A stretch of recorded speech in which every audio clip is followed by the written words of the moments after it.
Hello everyone, welcome to our talk on mobile app hardening against reverse engineering. Before starting the talk, I would sincerely like to thank the organizer for organizing this conference and giving us a chance to present over here. Alright, so let's get started. Uh, a quick introduction about us. So myself Vikas Gupta. I have been working at Thales TIS as a security researcher. I have a master's in information security. I have been contributing to OWASP MSTG guide, and yeah, my co-presenter Gautam, he has been working with Thales TIS as well. He's been speaking at various conferences, including Android Security Symposium in 2020 and CINCON 2020, that is last year. He enjoys cryptography and hardening mobile application. So a quick overview what is coming up in this presentation. So our main goal today is that uh, we want to talk about how to harden mobile applications against reverse engineering and without using commercial tools. So we'll talk about that there are many commercial tools, but there are a lot of things which can be achieved without using them, by some small steps and small configuration changes by the developers themselves. They can harden the applications. We'll talk about what is mobile app hardening, just to be clear and to avoid any confusion, because hardening as a term is used in multiple ways. We'll talk about various hardening techniques ranging from build settings, code hardening, data, cryptography. Then we'll have a quick case study on R2Pay, which was the CTF challenge in R2Con 2020. And then we'll have a discussion and we'll conclude our presentation. Okay, so app hardening, but what was the motivation for this particular talk? Um, in our personal experience, we have seen that a lot of developers find it pretty hard, or there are not many resources to train them about how to go about security development. And yeah, our experience is confirmed by this particular paper, which was published in 2016. And in their survey as well, they figured out that the programmers don't have many resources to learn about application security. And yeah, so we said, why not we share our experiences about mobile app hardening, which we have been doing at Thales TIS for various of our products, and share with the other programmers so they can learn from it. So what is app hardening? So app hardening can be used in multiple contexts. For example, hardening against exploitation, which includes including stack canaries or position independent code. Then in terms of mobile applications, often RAS obfuscation is used in the context of app hardening. Overall, for us today, the idea is that we need to ensure the security of an app, even on a hostile device or a breach device. So in this presentation, we'll be concentrating on app hardening against reverse engineering only, and we won't be covering the other various uses of hardening which are there. Okay, and we'll try to cover both the static and the dynamic analysis part of app hardening.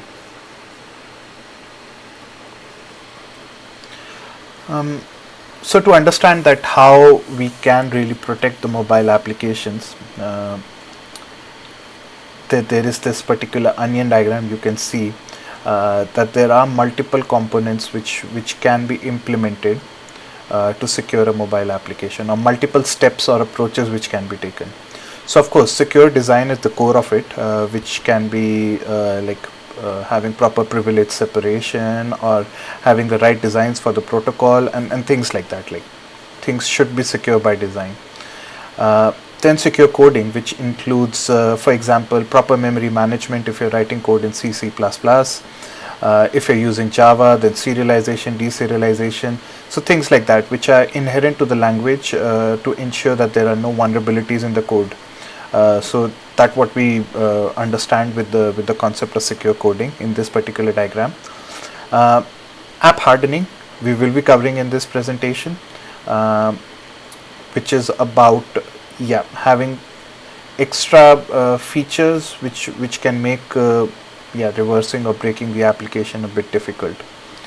In-app protection, I think who are aware with the mobile ecosystem, mobile application ecosystem, in-app protection or RASP, they're commonly used, means the same thing.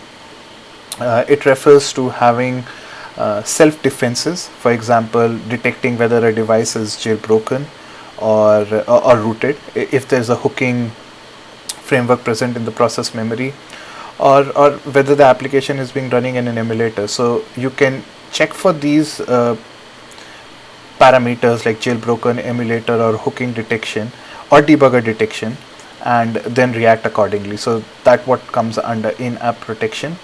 And of course the last one is software obfuscation. So it is like having control flow obfuscation, opaque predicates in your code, so that understanding and reverse engineering the code is difficult.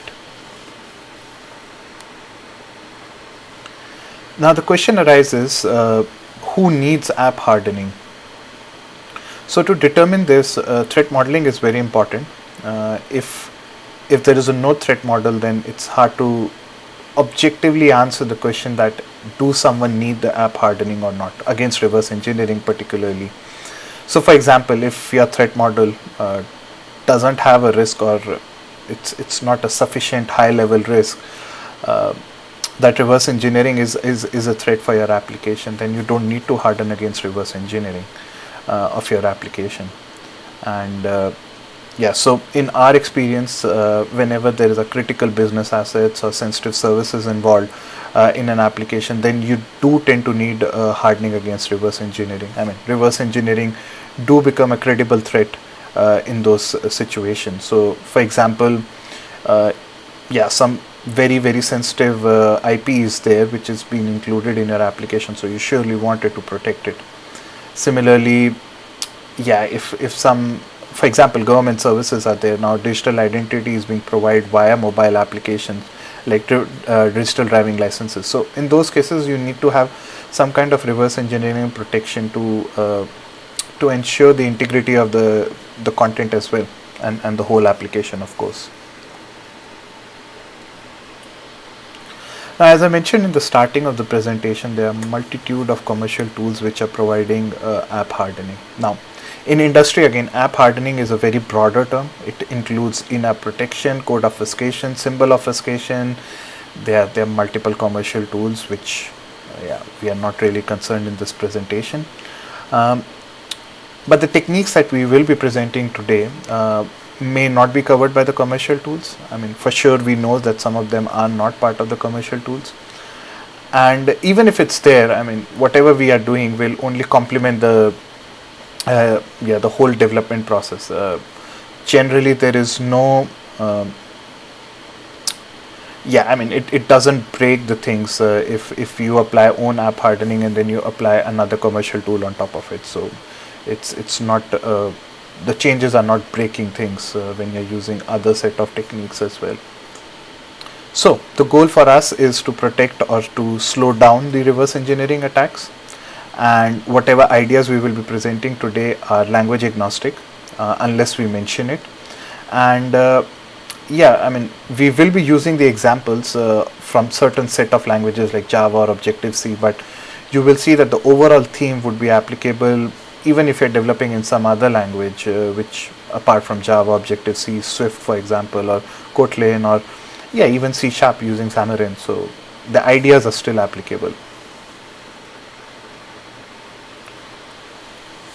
So to just set the tone, there are two basic approaches for reverse engineering. One is static analysis, one is dynamic analysis. Now in static analysis you are not really running the binary while reverse engineering a binary. You just try to understand what possibly the binary is doing by just looking at the disassembled code or decompiled code using the tools like JADX, IDAPRO or Ghidra. In case of dynamic analysis, you run the binary and then you see the outcome, whether it is the data or whether you see how the information is flowing through the binary. You can use various set of tools including debuggers, and then you have this awesome tool Frida, edXposed. So yeah, that is the major two approaches, and our goal is to both slow down reverse engineering using both the techniques, static and dynamic. So you will see that the techniques that we are discussing today, one way or the other, do target yeah, static or the dynamic analysis. Okay, so let's get started with the technique. So first for us is related to the build settings, and the first of them is stripping of symbols. Now yeah, most of us would be stripping the symbols for the basic need that by removing the unnecessary or not needed symbols, you reduce the size of the binary. So that is one of the common cited reason. But then we'll take a step ahead that yeah, having these unnecessary symbols which are not needed for the execution of the binary leaks the information about the code, and that helps in reverse engineering. So our goal is to minimize this information. Now I have a snapshot from an application which is an iOS application in production on the App Store, Apple App Store, and you can see there are debug symbols over there. And for example, decrypt string looks pretty interesting, that it hints that yeah, this particular application or framework is having encrypted or obfuscated strings, and then you have the functionality to decrypt it. Why not attach a debugger over here and start seeing what's going on? Similarly, if you have used the tools like APK-ID, they tell us about what compiler is used or what obfuscator is used. But then it's important to understand that this information which APK-ID is extracting, it is from the binary itself. So in case of ELF binary, there is a lot of information in comment or string tab, sim tab sections. So if we can strip these sections off, then effectiveness of APK-ID reduces, and then basically it helps us in slowing down the attackers. I mean, they have to use different techniques to figure out the information. Visibility hidden flags. So as I mentioned with stripping, that you don't want to have symbols or information which is not needed for execution. So actually when you are building a shared object or a binary, especially on the native side, yeah, which is C++ code, that lot of the symbols which are private to the shared library are exported as well, or are present as well. So over here in the example, I have the Facebook Android application, and you can see it's yeah, it is having a lot of EVP symbols which is coming from OpenSSL. So Facebook do use OpenSSL, and from our experience we have seen that EVP symbols don't need to be exported. So if these symbols are not exported, it should not hamper the execution of the application at all. So you can remove them basically. And how to remove them? So you can set a simple compiler flag with the f visibility equal to hidden, and it will make all the symbols hidden by default. Now with having all the symbols hidden, it affects our symbols which genuinely needs to be exported for the proper functioning. So there is this additional step that you need to mark all these symbols which are supposed to be exported manually with the attribute visible. So yeah, we will be talking about this particular attribute later on in crypto as well. So the idea is that yeah, don't export or make the symbols which can be hidden or private available in the final binary. Just remove them. This is just additional information helping the attackers. Then static linking the library. So static linking over here we are not using in the strict sense, because we will be applying for Java as well. But you get the idea that what we are trying to achieve over here is we want to have one big binary, monolithic binary, having minimal symbols, and which really makes hard to reverse engineer the binary. Now what we really mean with minimal symbols is that if there are not multiple shared objects, then those shared objects don't need to export the symbols. And if it is statically linked, then compiler will just take the addresses and link the source code or the final binary using this addresses. So let's try to see this with an example. Again, it's not called static linking in case of Java, but yeah, it's easier to get the idea that what we are trying to propose in this one single heading of static linking. That what we're trying to achieve over here is, yeah, instead of yeah, on the left hand side we are using the system APIs for performing certain operations, and on the right hand side we are using Bouncy Castle. Now Bouncy Castle is compiled with the source code, so not as a third party dependencies, but with the source code. And what advantage do we get? So once we run the ProGuard on it, everything can be obfuscated. So you can see that the same code, when it's compiled and ProGuarded, that particular function names and API names are no more present in the binary. And similar things happen with the native code as well. We'll have example of native code as well later on in the presentation. So yeah, for now we use the Java one. Yeah, I think this is the most common one, symbol obfuscation. I think everybody understands this, but I just want to highlight one additional point, that there are places where you tend to keep meaningful symbols, or the tools cannot reach there to obfuscate it. So over here I have an example from Barclays Android application. You can see some JNI symbols which are there. They have been obfuscated, pretty much meaningless. Although in this case I'm pretty sure some commercial tool is being used to obfuscate, but you can do this thing on your own as well. You not necessarily need to name the symbols which are meaningful. You can always name the symbols with something meaningless, like the one that you're seeing over here. So do keep in mind that, yeah, there are places where the common freely available tools cannot reach, and where we can obfuscate them manually. Let's move on to the next part, code hardening. Now this is a common mistake that we do tend to see, and in a sense it's a good coding practice as well, and that's why it happens. So a lot of functions which are like is jailbroken, is hooking, so they tend to return boolean values, but the problem with boolean values is that it's very easy to patch them or hook them and replace the value. Even it's very easy to understand the logic as well, right? If something true or false is being returned, you know that, yeah, there are only two ways this function can return, and you can just flip the values to figure out, okay, which one works for me.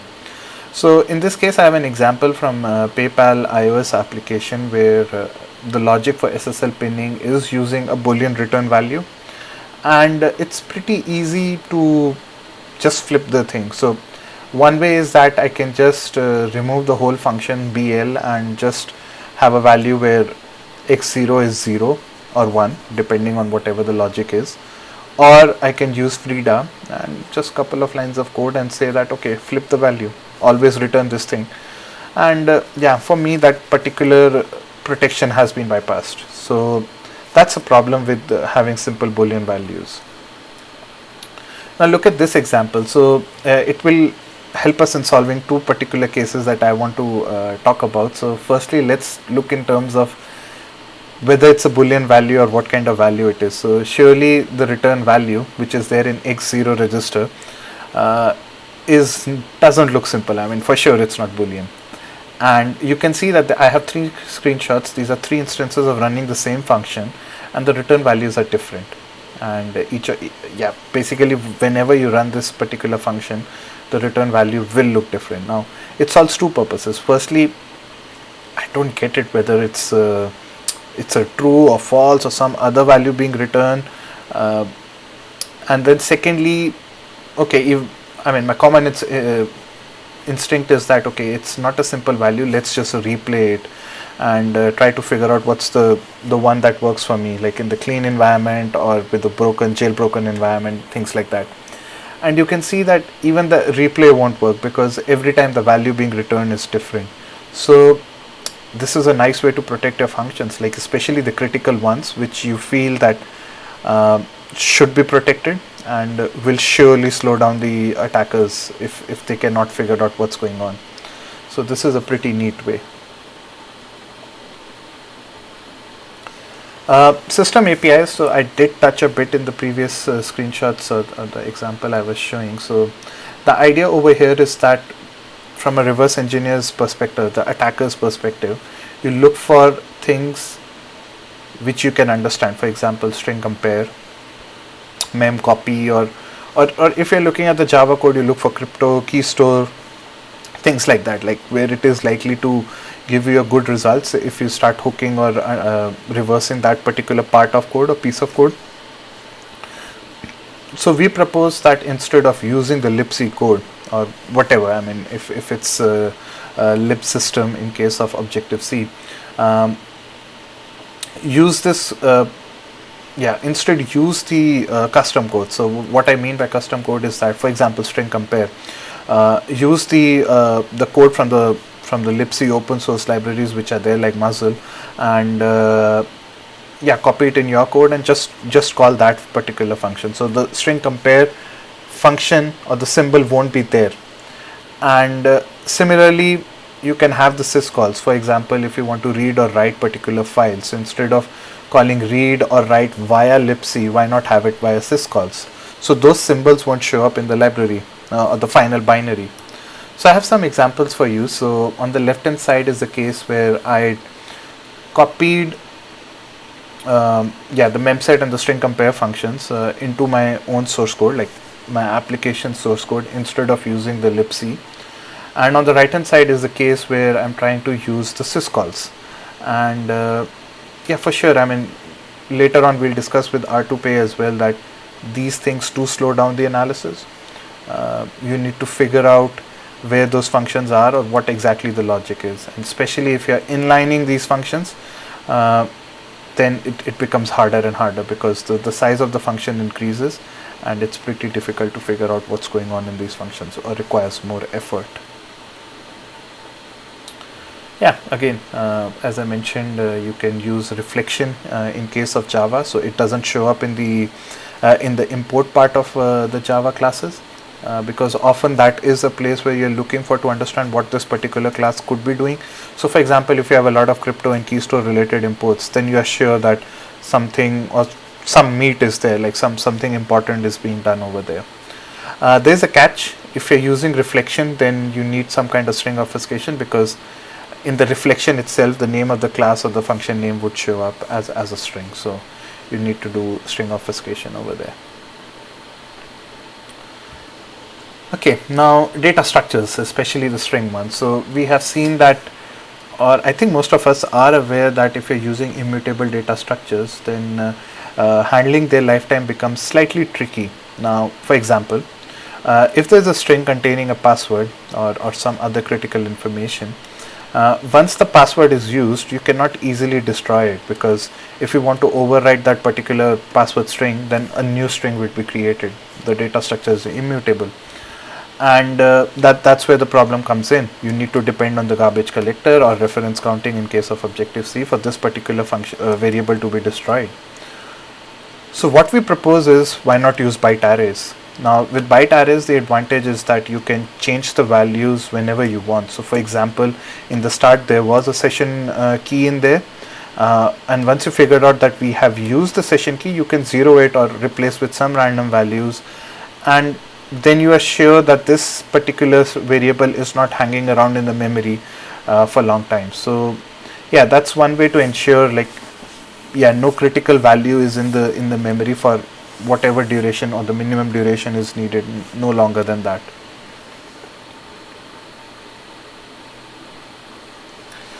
In the same idea that I just mentioned with string data structure or immutable data structures, in general also try to reduce the variable's memory lifetime, irrespective of the language. I mean, whatever language you're using, try to zero it or set some random information in those set of variables once they are used. Similarly, mark the sensitive values when in the memory, mask the sensitive values. So what does masking mean? For example, there is a particular session key, for example, that will be used multiple times in a particular session or in a particular time window. So you cannot always be zeroing it and resetting it, and also why not have another XOR value or a XOR byte array, and just keep it masked with this particular, by XORing it, this particular byte array, and when you need it, unmask it, use it, And once it's done, then XOR it back again. So yeah, you can do this process as many number of times whenever is needed, and it ensures that the information is not there in the memory for long duration. Okay, data hardening. So there are two ways where data is there, like data at rest and data in transit. We'll talk about both of them. So data at rest, yeah, you try to ensure that the data itself is not leaking information, like the labels that you use to point out to the data. So I'll show you an example. This is the case of Google Authenticator, where if you open up the SQLite database, you will find that the database columns have pretty meaningful names like email, secret, counter, so you know what you're looking at. But if you look at the example right at the bottom, the data itself is encrypted, and the column names are also meaningless. So we can see it ourselves that the case at the bottom one is much harder to understand or to reverse engineer, and that's the goal. Like, don't leave meaningful names for your data. Data in transit. So this includes while going over the network, for example, and the goal over here is that don't put meaningful names to the keys which are used. For example, in case of JSON, the keys can be very meaningful. Like in this particular example, that you have OTP, phone number, IMEI. So you very much know what's going on. So if you have some meaningless names, then it would become very much harder for the attacker to figure out what's happening in there. All right, so now I'll hand over to my colleague Gautam to take us further with the other topics. So, yeah. Thank you, Vikas. Hello, everyone. I'll be discussing about crypto hardening. Application uses cryptographic algorithms to protect sensitive data in the application. So, in this section, I'll be discussing about simple techniques that can help to make it harder for a reverse engineer from doing static and dynamic analysis. The first thing is about inlining sensitive functions. So when you inline sensitive functions, even for a cross referencing, it is very difficult to do. There are compiler directives to make it forcefully inline certain functions. So when you can actually have sensitive function as a separate function, but ensure to give this particular compiler directive so that this will be taken care by the compiler. Sometimes the compiler might not really inline those functions, so it is through an iterative process that you have to reverse and find out that the specific function is inlined or not. Let's switch to system APIs. Application uses system APIs for performing cryptographic operations. But the downside of that is when you use system APIs, it becomes difficult to obfuscate them. So we propose here to use third-party libraries and statically link them. For example, on iOS, you can actually use OpenSSL or any other popular native cryptographic libraries and package them along with the source code. So you have to link it statically so that the symbols are gone. You have to build them with visibility hidden so that the symbols are gone. So instead of using CC cryptographic common crypto APIs, so using a third-party APIs is beneficial in terms of a reverse engineering perspective. So here the snapshot shows two different things. The first, on the left side, actually we have built an embed TLS cryptographic library with visibility hidden as false. So on the final binary, you can easily figure out that this specific function is in fact doing AES GCM operation. On the right side, just by having a visibility hidden as true and statically linking with the original binary, so you can have this symbols getting stripped off and only the addresses remain here. So by seeing just this specific function, it is very difficult to infer that it is in fact doing any AES or GCM operation here. On Java side, we can actually use Bouncy Castle library and package them as part of your application. So instead of using system APIs, you can actually directly call the Bouncy Castle APIs and make sure that you don't call these APIs via a Java provider route.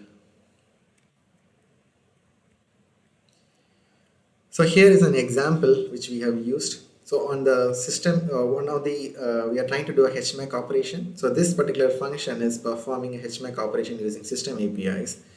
On the right side, it is using the Bouncy Castle APIs. So let's see how it shows up in the final binary. On the left side, you can see the imports because this is using the system APIs, and also the actual calls to the HMAC operation is very much visible on the binary.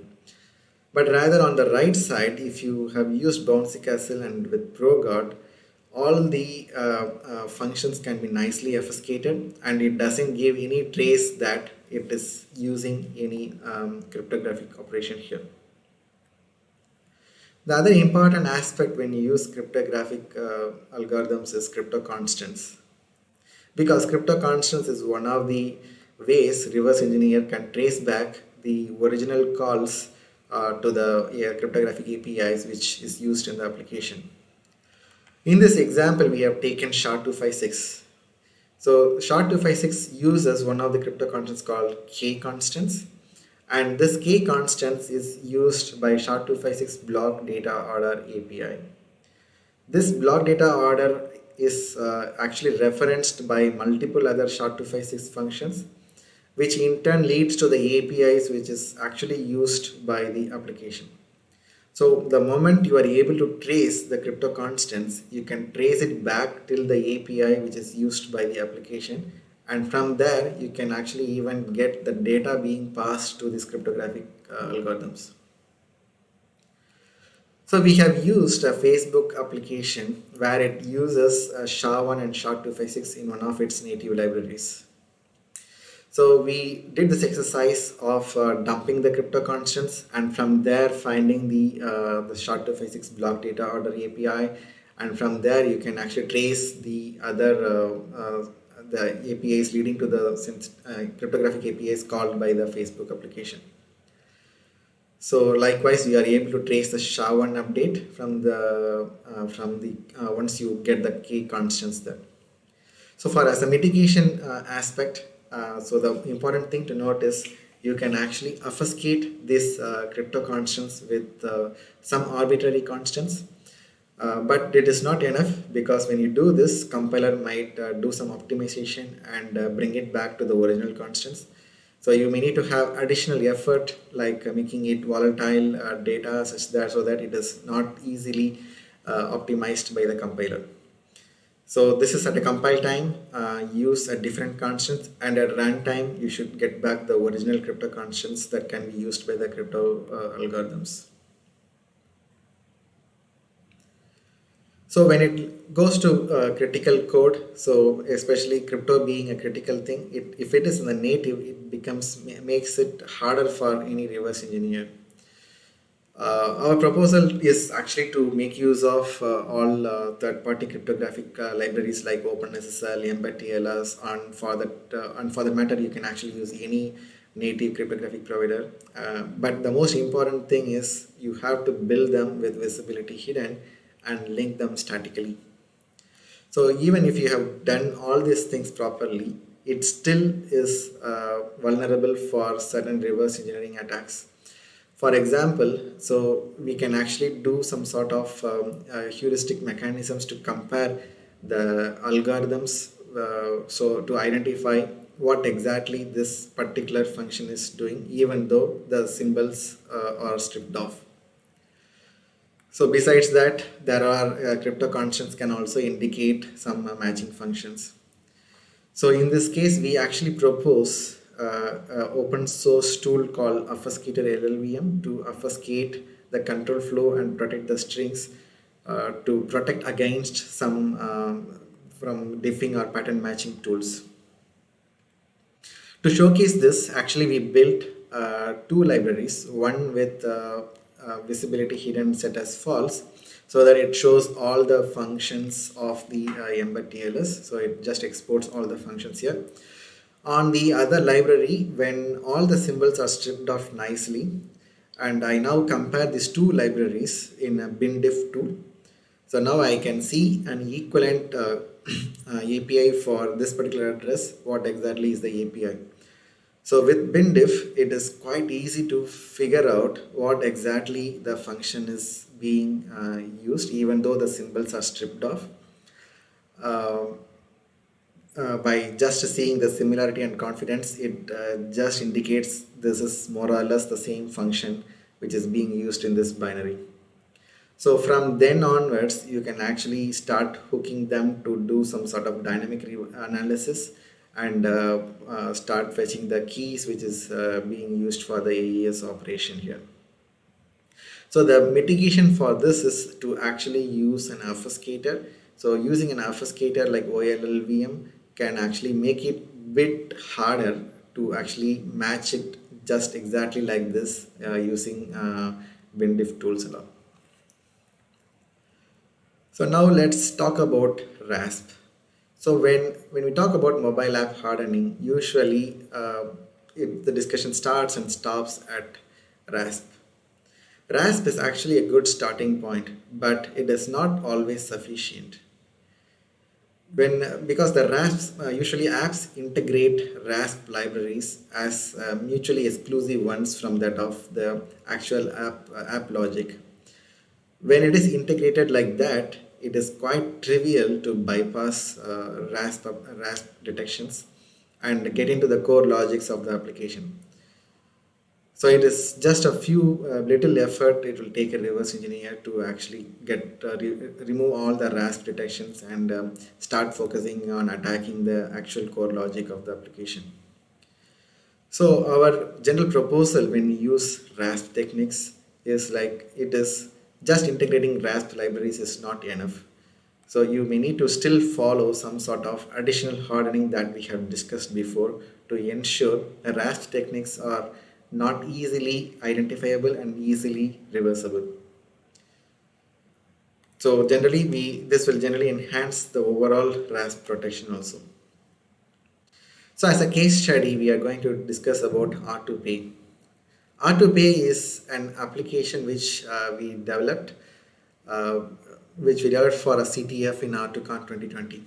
So this is developed along with now secure researcher Eduardo Novella. So we did this last year by making use of all good techniques that we have discussed in this slides here.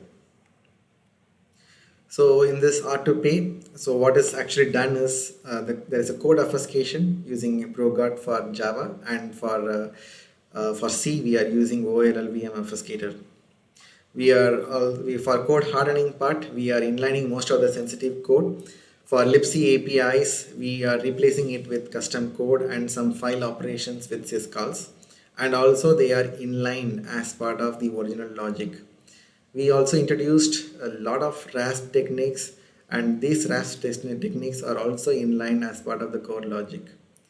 So as a best practice, we used byte arrays and avoided strings, and we used to wipe the memory after using some of the sensitive crypto keys there.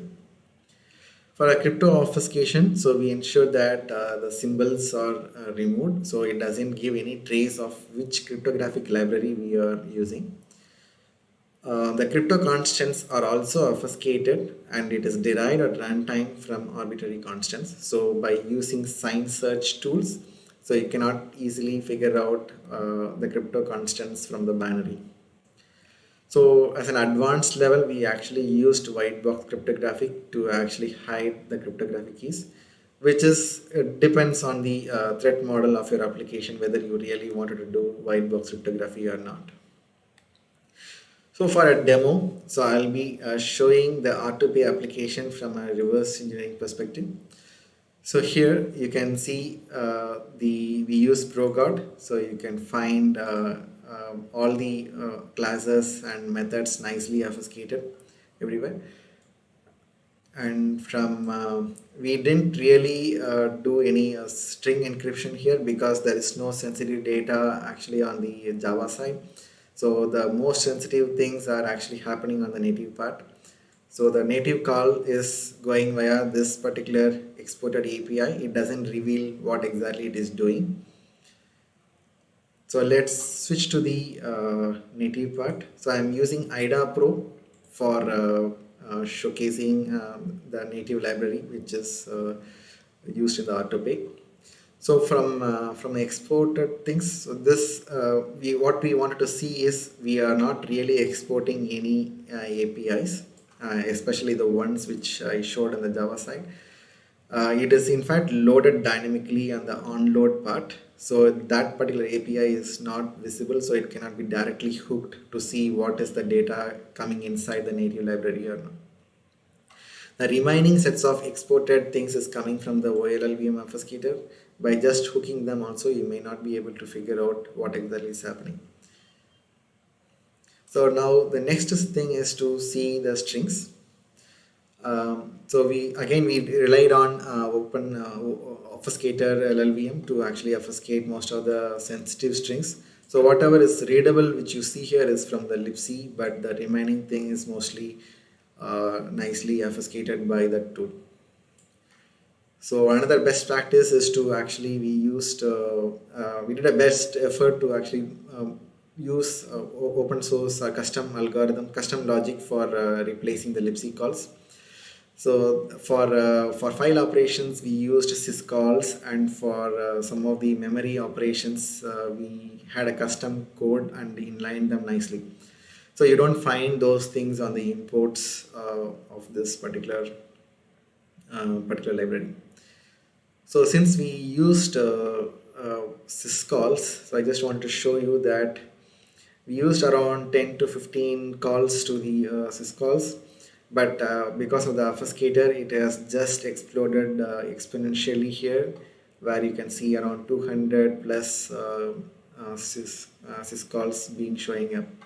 So it will definitely take quite a number of time to figure out where exactly this syscalls are being actually being used, and what exactly we are trying to do with all these file operations here.